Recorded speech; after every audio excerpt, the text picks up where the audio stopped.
Queridas irmãs, queridos irmãos, muito boa tarde. O amor e a paz da parte de Deus, nosso Pai, e de nosso Senhor Jesus Cristo.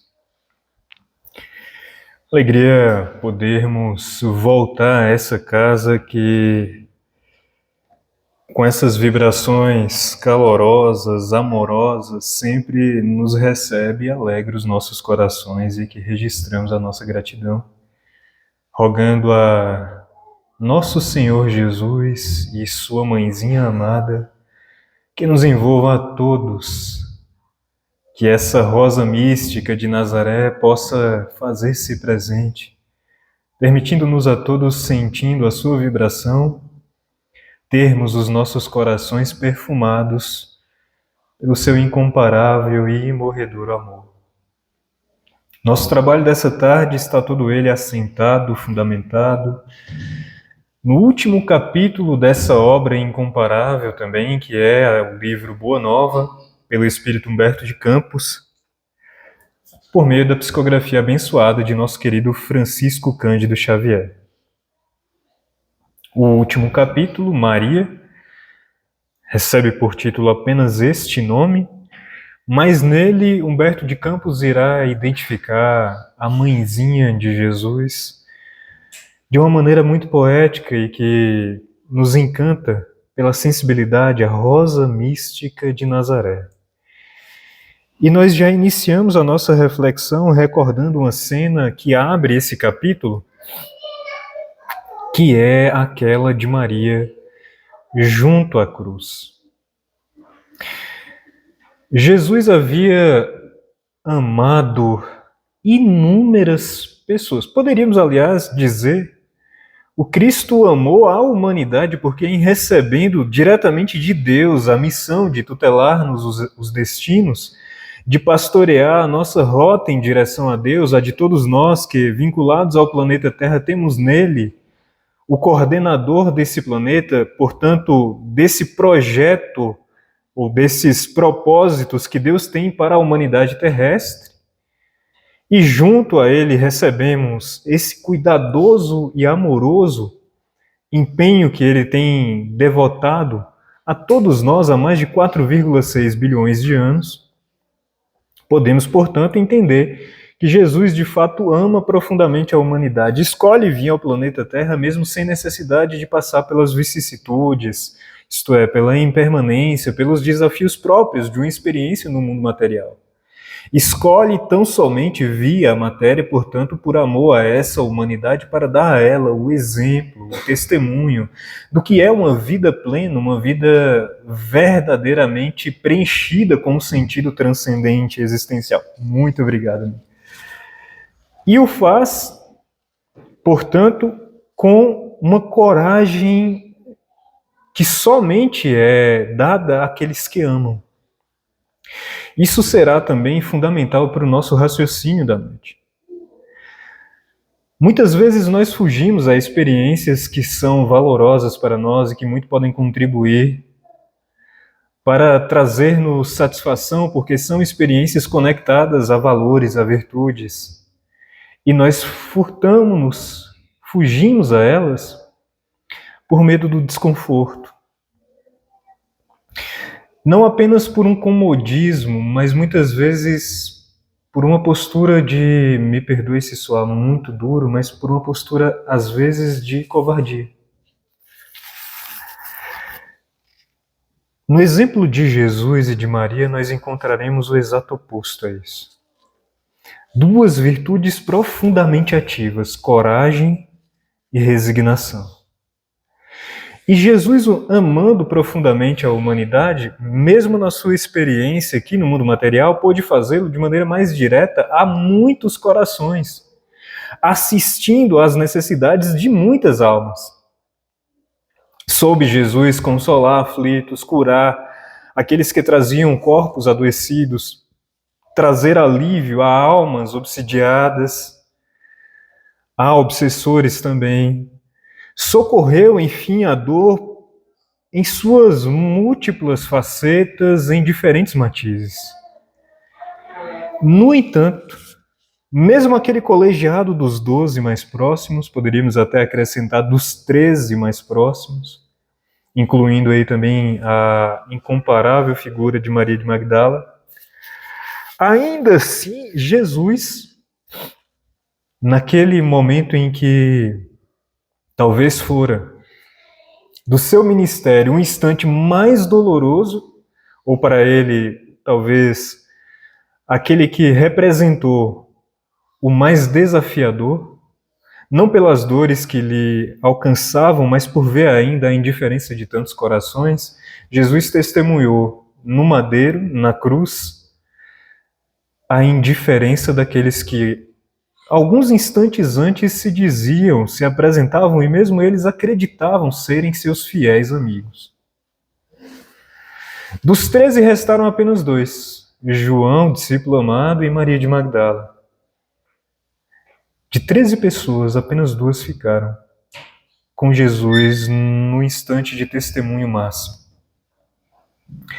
Aí há uma lição para nós, ou essa cena talvez seja para nós, um tanto quanto angustiante por vermos e percebermos que aqueles com os quais Jesus conviveu, e imaginemos, esse divino pastor, esse coordenador do planeta, um espírito puro, como nos diz São Luís em A Revista Espírita, dotado de um magnetismo profundamente amoroso.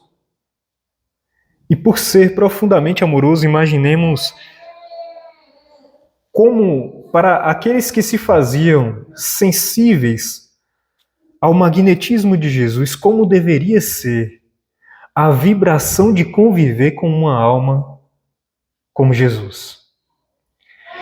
E, no entanto, mesmo aqueles que conviveram intimamente com ele, partilhando ou compartilhando mesmo as refeições, como era típico ali à época do Cristo, assentados em torno de um recipiente, comendo com as mãos, um símbolo da mais absoluta fraternidade, porque para isso era necessário uma ampla, uma sólida confiança no outro. Mesmo essas pessoas não tiveram condições, ou melhor, não tiveram a coragem necessária para sofrerem a perseguição junto com o Cristo. E isso certamente é constrangedor. Hoje, para nós espíritas, quando temos um tanto mais de informações que tornam acessível para todos nós que estudamos o Evangelho, compreendermos a grandiosidade da missão de Jesus, podemos perceber isso de forma ainda mais nítida. Quão constrangedor é ver a falha daqueles discípulos e, sobretudo, percebermos nós falhando à maneira deles nos dias de hoje.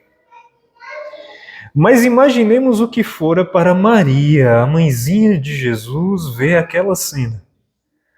Por isso, Humberto de Campos inicia esse capítulo 30 dizendo-nos: junto da cruz, o vulto agoniado de Maria produzia dolorosa e indelével impressão. Seu filhinho amado sendo crucificado de maneira injusta, sofrendo uma perseguição absolutamente truculenta, e o que talvez seja pior, né? Sabia ela, essa perseguição era fruto tão somente da frustração das conveniências, dos interesses dos poderosos de sua época, o que tornava esse contexto ainda mais injusto, ou talvez ainda mais estímulo para a indignação. E ela via Jesus sofrendo tudo isso sozinho, com um pensamento ansioso e torturado, olhos fixos no madeiro das perfídias humanas. A ternura materna regredia ao passado em amarguradas recordações. Lembrava provavelmente Maria de cada uma dessas cenas que aqui mencionamos. Jesus na casa de Pedro, a curar a sua sogra, a conviver na intimidade do lar com aquele discípulo, junto aos filhos de Zebedeu, buscando o Zelote, Simão, libertando-o do jugo pesado daquela seita a qual pertencera. Jesus, junto a Filipe, que trazia os ares lá de João Batista, o estilo de um peregrino do deserto, e que conviveu amando-o profundamente também. E assim com os demais discípulos. Muito provavelmente indagava-se Maria por que isso acontecia com ela, por que isso acontecia com Jesus. Quais eram os desígnios divinos? Nós nos ficamos a perguntar ao submeter almas a tamanhas provações, a experiências tão dolorosas. E veremos ainda nesse capítulo Humberto de Campos a registrar-nos. Eram as cenas que Maria recordava. Paralíticos que retomavam os movimentos da vida. Cegos que se reintegravam aos sagrados dons da vista.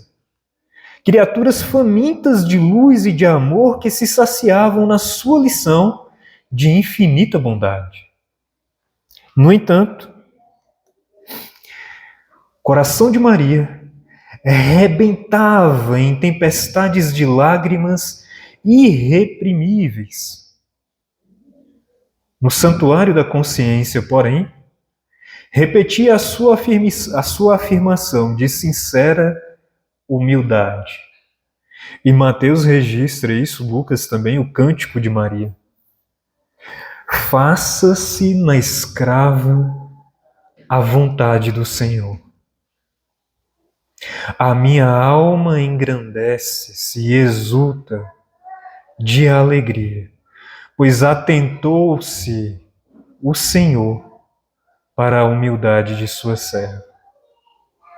Quase que um eco que será entoado também por aqueles anjos que, buscando os povos simples em Belém, aqueles pastores de vida muito humilde, dirá a eles: não temais, marcando esse instante que coroa a missão de Maria junto à terra, ou que coroa o início dessa missão, melhor dizendo. Não temais, eis que vos trago boas novas de grande alegria. Nasceu hoje na cidade de Belém o Senhor, Jesus Cristo Salvador. Maria compreendeu, quase que de maneira premonitória, a grandiosidade daquele momento que seria assistido ali à beira daquela manjedoura. O instante da reencarnação do governador planetário, em que, no ambiente exterior muito simples, tinha palco um verdadeiro cântico, um palácio na dimensão espiritual, para dar boas-vindas ao grande missionário que desceu à Terra. Albergado no ventre de uma jovem, de uma adolescente, porque era comum, à época de Jesus, que as moças, assim que atingissem a puberdade, fossem entregues ao casamento. Então Maria tinha, por idade, muito provavelmente, entre 13 e 16 anos. E é essa adolescente que compreendeu e aceitou a desafiadora missão que lhe fora outorgada de ser mãe de Jesus Cristo, nosso Salvador. E compreende de uma maneira tão sensível, quando ela poderia se entregar à vaidade, ao orgulho, de pensar: sou eu a rainha, a escolhida dentre tantas outras, para trazer à terra o Messias. E no exato ponto oposto, na verdade, soube ela empunhar essa divisa. Se a legião de Maria, que talvez nos visita nessa tarde, tem o estandarte semelhante à bandeira de Ismael, Deus Cristo e caridade, a trazer a humildade como sendo um instrumento característico desses muitos espíritos que, devotos dessa nossa mãezinha, continuam a sua tarefa iniciada há mais de 2000 anos de socorrer os aflitos, como mais adiante veremos. trazendo todas elas essa insígnia, esse cartão de visita: humildade, humildade, humildade. Porque o cântico primeiro de Maria fora este: faça-se em tua serva, cumpra-se em tua serva a tua vontade. Salvo engano, da última vez que aqui estivemos, mencionamos exatamente esse paralelo que nos é possível e que bem ilustra o ensino, a lição de Jesus para nós acerca da ativa virtude da resignação.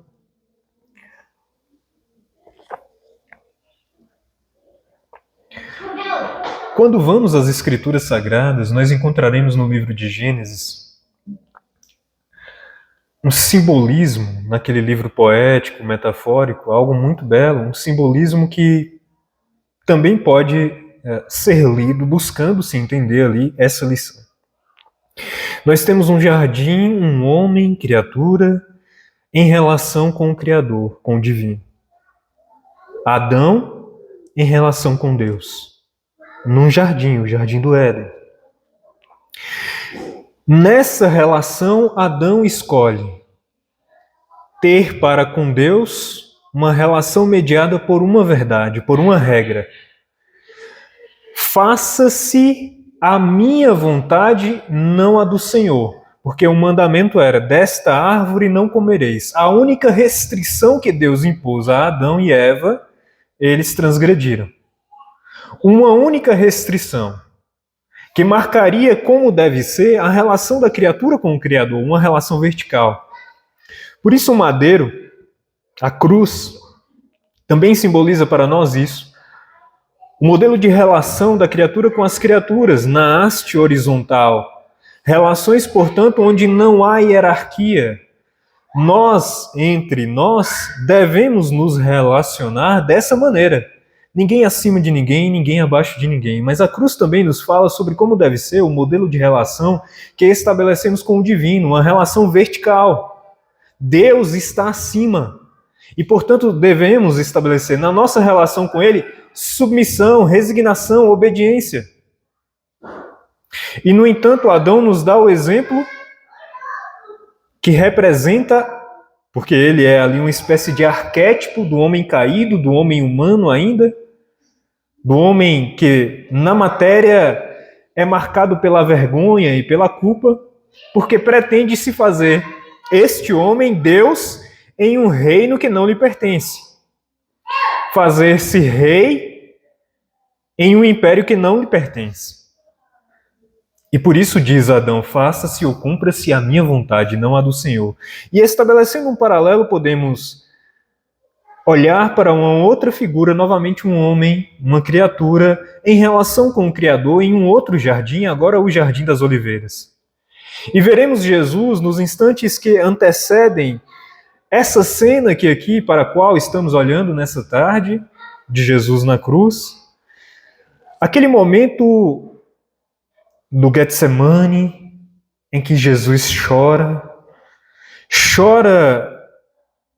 um choro de lágrimas tão doídas que, diz-nos o registro bíblico, transpira sangue. E diz de si para consigo, e diz de si para com Deus: Pai, se te aprover que afasta-te, ou que afaste de mim esse cálice. No entanto, cumpra-se a sua vontade. Cumpra-se a sua vontade. E aí nós temos o belo exemplo da obediência e da resignação. Jesus não é omisso, não é covarde, ele é capaz de, numa relação amadurecida com este aba, esse paizinho, dizer-lhe da sua angústia, da sua vontade: a minha vontade, Pai, é afasta esse cálice. No entanto, apesar da minha vontade, eu me submeto à tua. Cumpra-se a tua vontade, não a minha.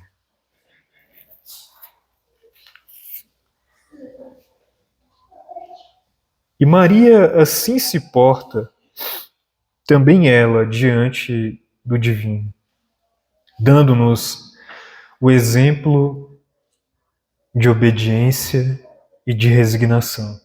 Duas virtudes ativas, nos dizem os Espíritos, ou melhor, nos diz Lázaro, em O Evangelho segundo o Espiritismo. Duas virtudes ativas que não devem se confundir com a passividade, com a entrega. Sabe, a aceitação no senso comum, ela é carregada de um sentido parecido com engole o choro. Silencie-se, aceita que dói menos. Mas a obediência e a resignação evangélica não são, de forma alguma, um convite a essa postura também covarde. E diríamos até cruel. A obediência e a resignação evangélicas dizem muito mais sobre uma abertura corajosa para lidar com a vida, algo próximo daquilo que o filósofo alemão Friedrich Nietzsche irá chamar de amor fati. Amor pela vida, amor pela vida em suas diferentes expressões, mesmo naquelas contingências mais aparentemente sem sentido, ainda assim é preciso amar. Quase que parafraseando aquilo que irá dizer um outro filósofo do século XX, Albert Camus, no seu livro Sísifo, o mito de Sísifo, quando ele vai nos dizer é preciso imaginar Sísifo feliz.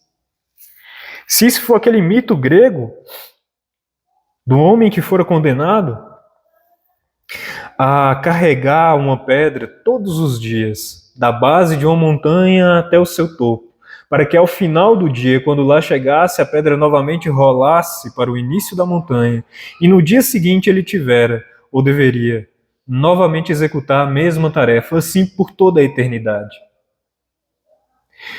É preciso imaginar Sísifo feliz.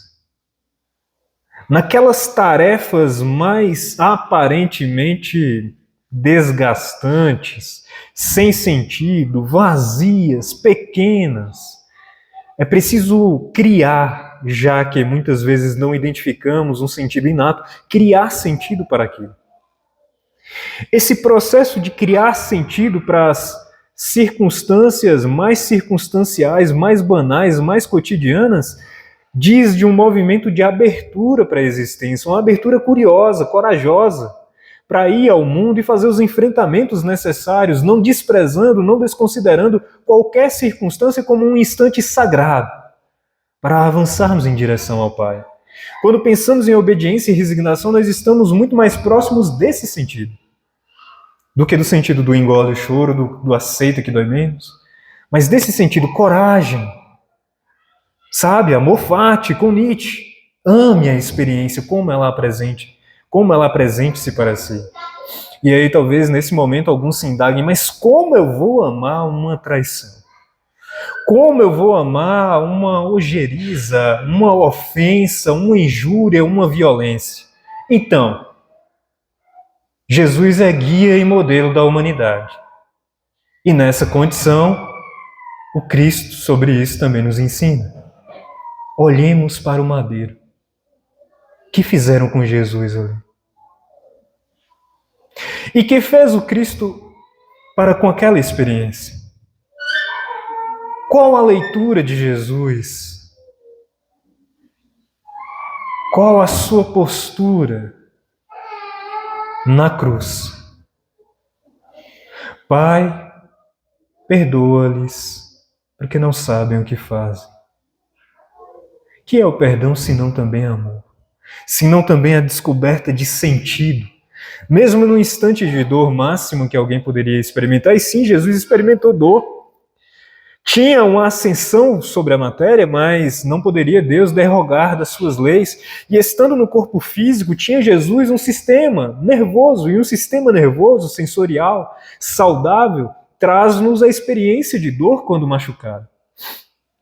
E Jesus foi crucificado, então sentiu dor. E sentindo dor, aquela que é a experiência que mais nos convida ao egoísmo,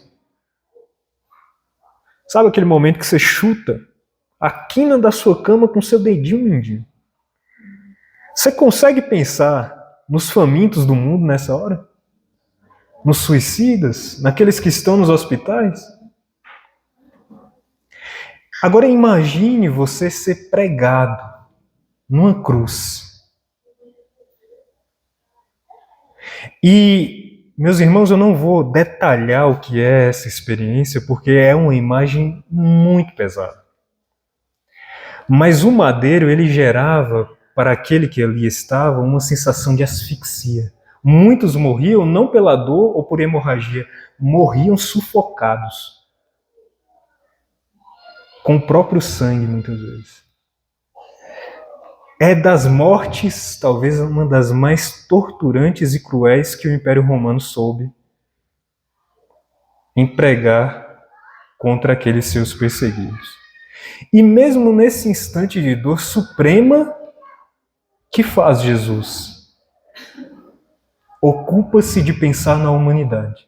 Ama. Ama. Tanto que no seu desenlace, a providência primeira que ele é tomada é, ao descer um anjo, um de seus grandes, podemos imaginar, espíritos, seus grandes ministros do alto, alma de uma envergadura moral talvez ainda desconhecida para muitos de nós. Qual a primeira providência de Jesus? Não é se aliviar das dores que sentia o corpo dele. Busque ajudas. Vamos socorrer a Judas. Lembre do amigo. Quando ele mesmo fora traído, esquecido, negado, lembra Jesus do amigo. Amor fati. Amor pelas experiências. Não é negado. Em nenhum momento Jesus disse, não, tá tranquilo aqui, gente, ó, tô de boa. Não tá doendo nada. Em nenhum instante Jesus negou a experiência, o desafio que ela lhe impunha. Soube, porém, imprimir sentido transcendental a ela. Um sentido que transcendia as fronteiras do próprio egoísmo, das preocupações com o próprio umbigo. E é isso que Viktor Frankl, pai da logoterapia, irá dizer ser o mecanismo ou a percepção mais saudável para a criatura. Porque quando ela encontra um porquê, ela consegue suportar qualquer como. Quando nós encontramos um porquê, conseguimos suportar qualquer como. O exterior, os desafios diminuem de tamanho. Ainda lá estarão, mas diminuem de tamanho.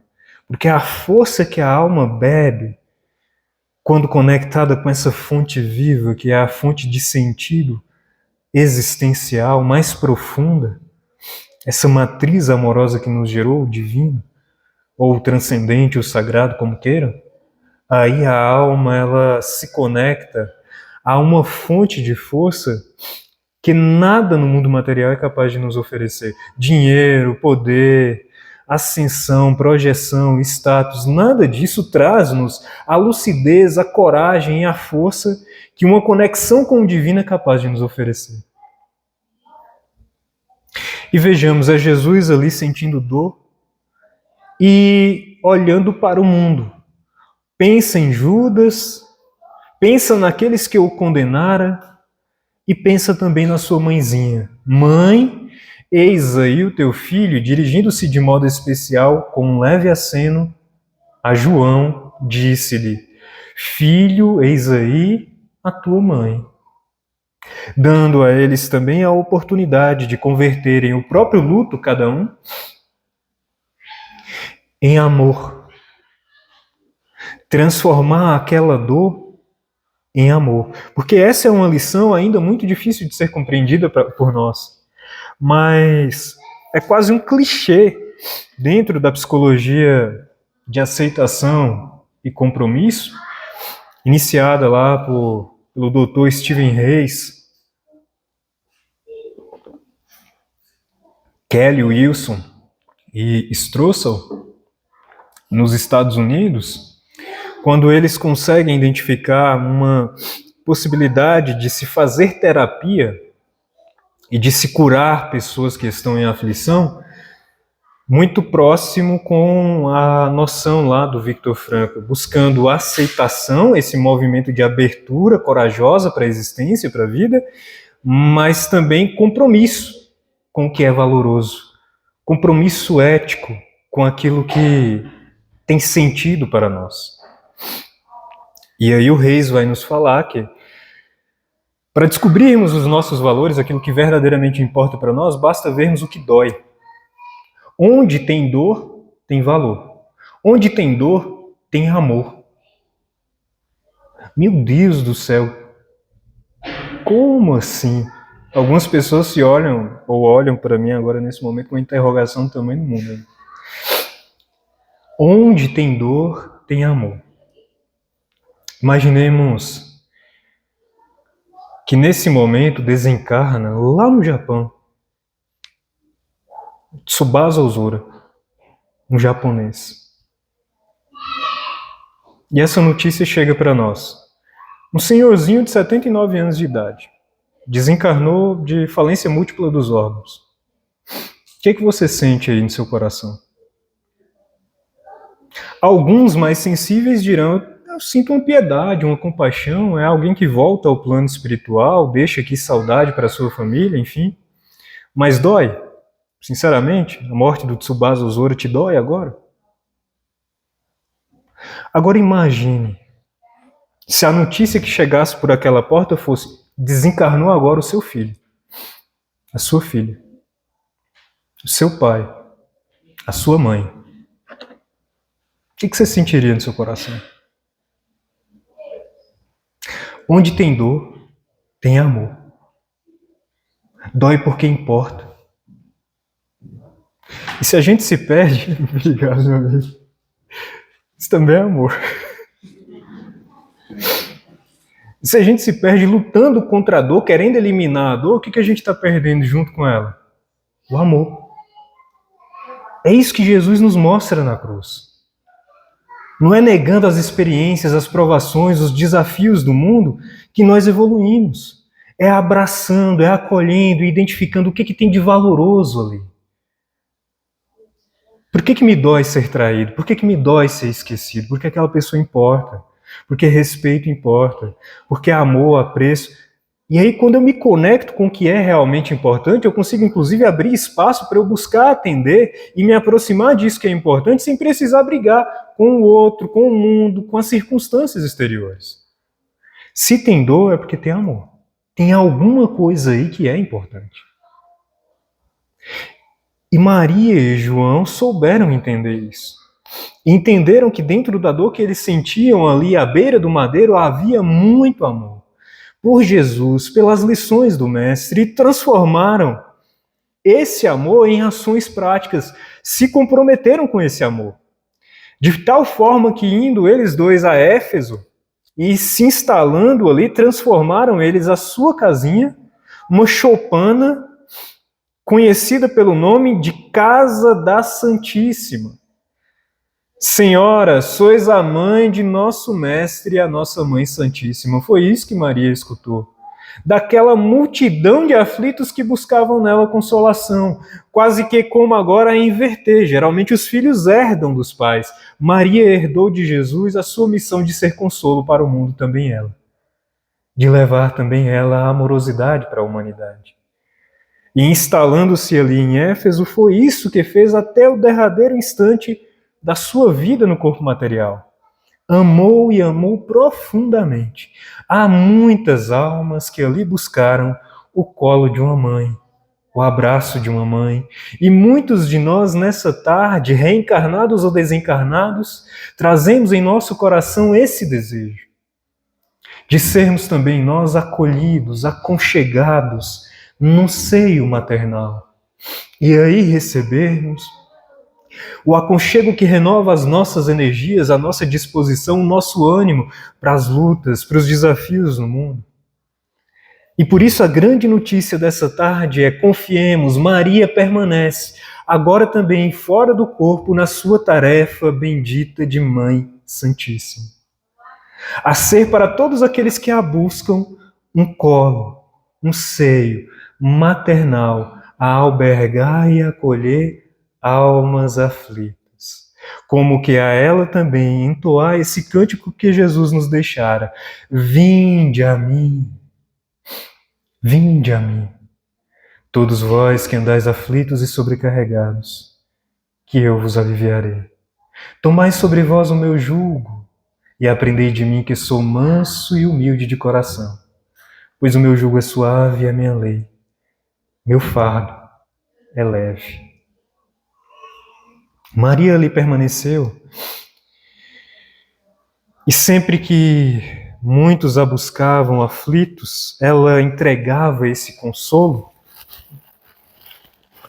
nessas palavras, que endereçara recentemente, e digo recentemente porque essa cena é de mais de 2000 anos, então o que são 30 anos atrás, a Chico, nosso querido Chico, patrono dessa casa, quando num instante de aflição e de dor aguda, ele buscando Emmanuel, pede a Emmanuel que leve a Maria a sua indagação, que seria talvez uma mensagem de consolo para aquela sua aflição, e ele recebe um papelzinho, recebe uma mensagem, aliás, o papelzinho não recebe de Emmanuel, essa assertiva, essa consolação. Maria mandou te dizer que isso também passa. Isso também passa. Porque compreendeu Maria muito bem as vicissitudes da matéria, a impermanência da matéria. Tudo passa. Mesmo esses instantes de dor que estejamos vivendo agora e que parecem durarão a eternidade, meu irmão, minha irmã, isso também passa. Isso também passa. Só o reino de Deus é bastante forte para nunca passar de nossas almas, como a eterna realização do amor celestial. A única coisa que permanece, portanto, perene, a obra divina em nossos corações.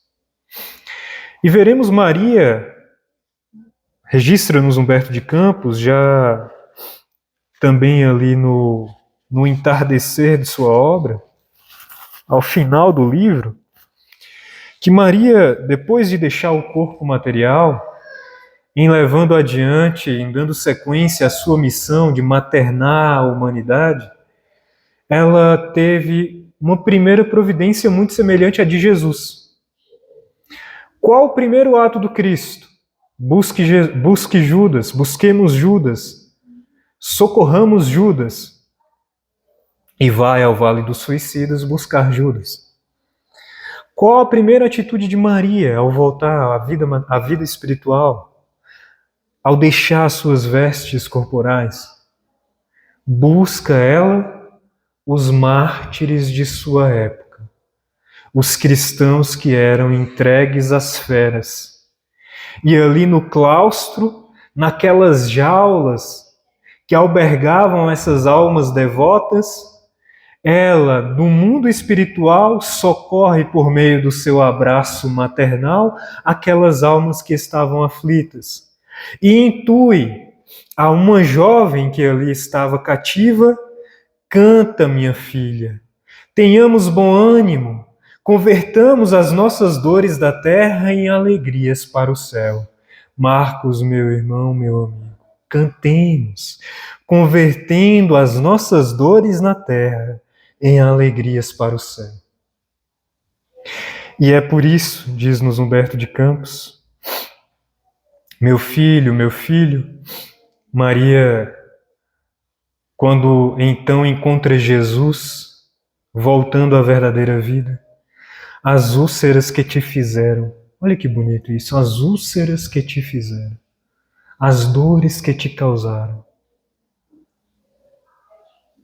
Mamãe cuidadosa que vê no filho e lembra do testemunho vivo de sacrifício e renúncia que ele dera à humanidade.